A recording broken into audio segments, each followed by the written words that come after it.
Hi everyone, I'm Dr. Chris Stankovich, and I want to talk for a moment about an article I recently wrote about the importance of mental toughness being needed to move on to the next level. And I'm mostly talking about young athletes who are interested in moving their sports career along from high school to college, and for the select few, maybe from college to the professional ranks. And I talked about in the article last week the importance of mental toughness. I want to give you a couple examples of why it is so important to focus on your mental toughness. But before I do that, I want to emphasize the reason why it's important to begin with, and that is when you're a young athlete, usually the better athletes kind of just play better because of their natural abilities. The faster, bigger, stronger, more agile kids typically do the best. And then generally around junior high and into high school, those kids tend to realize that the kids they're competing against are also a little bit better, and they need to have something else in their arsenal besides their natural physical abilities in order to excel.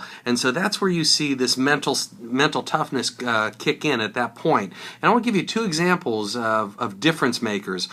For one, kids who are able to set specific, realistic, measurable goals. To me, that's a part of mental toughness that allows them to have a roadmap for future success. It allows them to set targets that they want to achieve, measure their progress along the way, and then as they reach those goals, that helps their self-confidence, which we all know self-confidence is very important as it applies to athletic success. So, just the ability to set specific, measurable, realistic goals is a big part and can be a big difference maker between kids who set those goals versus those who do not.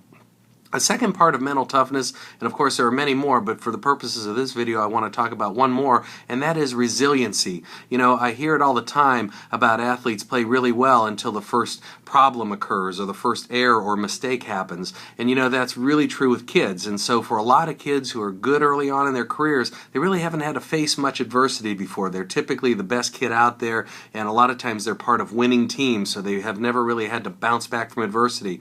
But I'll tell you, another big part of mental toughness is resiliency, or the ability to bounce back from adversity. So think about that. Those are two examples that would fall under the mental umbrella of athletic competition, and they really can be big pieces as far as determining what kids move on and what kids will be limited because they've only relied on their physical abilities to this point in their careers.